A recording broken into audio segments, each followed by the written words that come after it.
Oh, hey YouTubers, what's going on? It's your boy once again, RKO 2582, pulling a double header here today. About to do a second video and talking about the top five WWE superstars that should be in the main event scene, and also this is a video response to the Kid of Wrestling's the subject I just mentioned, and let's not waste any time and get this cracking. All right. Number five.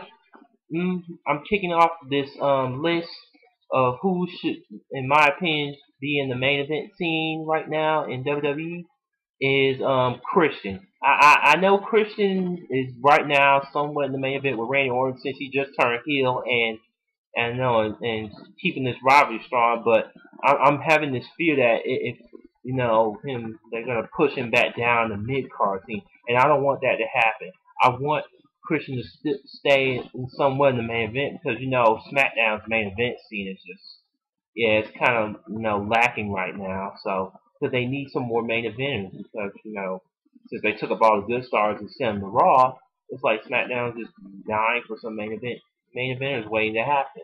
So I mean, with Christian, he needs to stay there, and I hope he don't ever have to go back in the mid card ever again. I mean, even if he doesn't win this match at Capital Punch, which would be highly likely he won't win next Sunday night. I mean, have him win at the next pay-per-view, Money in the Bank. Make him the Money Bank winner for SmackDown, and then have him pull a Kane move and make him cash it in on the same night for him to beat Orton. That's the route I would take. All right.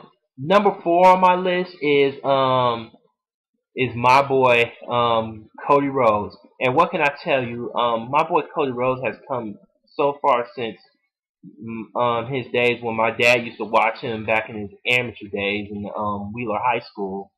And along with him watching his dad too. So yeah, he's come a long way. I mean, when he first came to WWE, I didn't think I thought he would do okay, but I didn't think he would stay that long because he's not what they're looking for and all that stuff. But after a while, I started to like Cody. I mean, I really liked it when he was part of Legacy. I hate the Dream Killer Randy Orton, but him and Ted, they were a really good team. I was a fan of those two guys.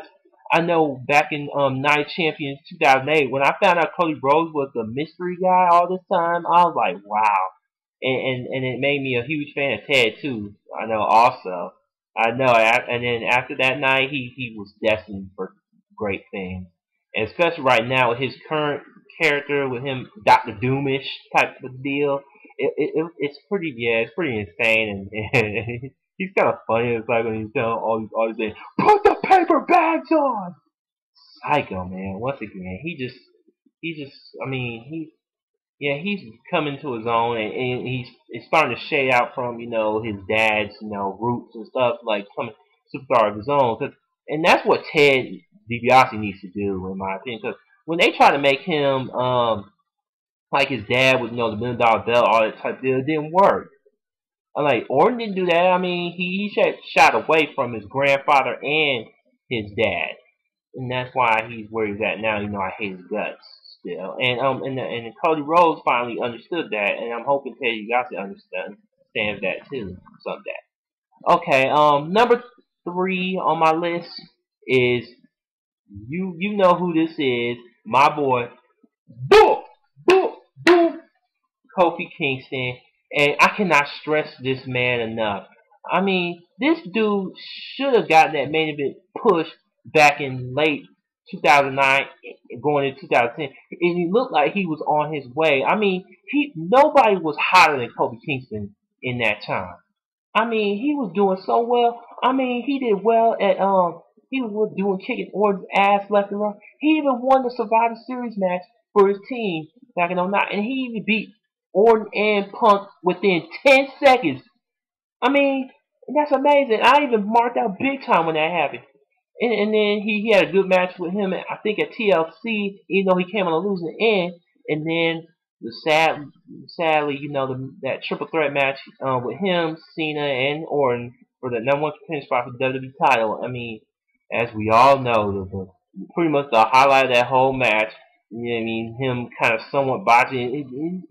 I thought that botch wasn't that big of a botch, but But Orton was like all mad because I think Cole was getting up too soon. It looked like he wanted to pump, but then he had no choice to sell RKO. And then, of course, little Randy Orton, his unprofessional ass, was saying, "Stupid, stupid," embarrassing the poor boy on TV, national TV. And still to this day, he has not recovered since. He's only won a couple, Intercontinental, and now he won back the U.S. title for the second time. I personally think he don't need those titles anymore. He's already proven he's good mid card wise.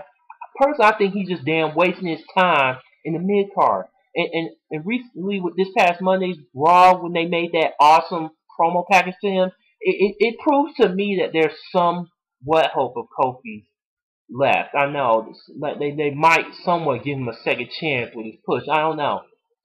Only time can tell, but that's what I wanted to say for Kofi Kingston on this list. Okay, number two is CM Punk. Oh, I cannot stress this enough either.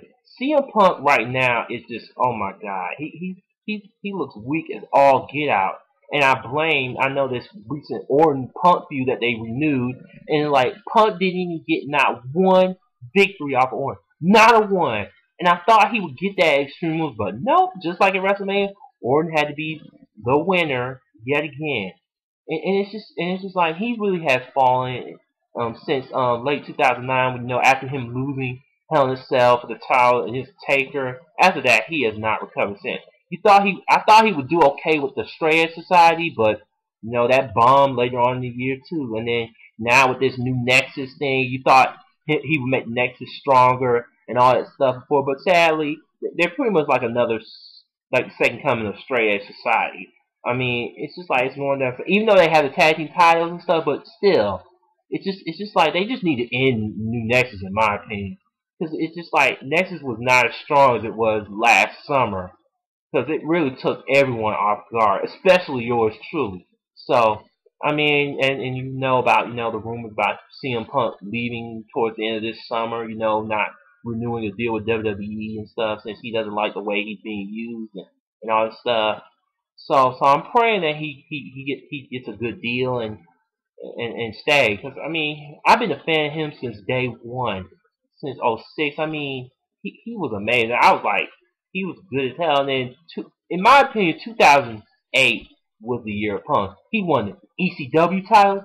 He became Money in the Bank, World Heavyweight Champion, Intercontinental Champion, even a World Tag Team Champion, all in the same year. That's amazing. If you could do that, then you are a bona fide man veteran in my book. So that's all I wanted to say about CM Punk. And the number one is pretty much obvious. John Morrison. As you know, John Morrison has been on fire ever since late 2010 with his rivalry with Sheamus. They have been pushing this boy to the moon. I mean, he's doing all these spots. I know. Recently with the Royal Rumble, he did that Spider-Man. I know on the wall, like thought he was eliminated, and he just. I mean, to me, he was a straight up spider monkey. That was the most shocking thing I've ever seen. He even kind of somewhat outshined Shawn Michaels' the 1 foot on the floor thing. That to me was like his version of that. And then of course the Elimination Chamber, he was like a spider monkey once again, doing all these epic spots. And a lot of people wanted him to win that chamber instead of Cena. And right now he has that neck injury, but I mean he's not gonna be out for too long. So I'm thinking any day now he should be good and ready to go, and I hope so. And I want him to win Money in the Bank next month in the pay per view because he deserves that Money in the Bank more than anyone. And yeah, and I think they could make him like what Jeff Hardy did back in late 2008 when he was so close, so close, so close to the title, and he still couldn't get the job done. But then he finally did at Armageddon 2000. That's what I kind of want to happen with John Moore. That's what I feel like what they're kind of doing with him. So, all right.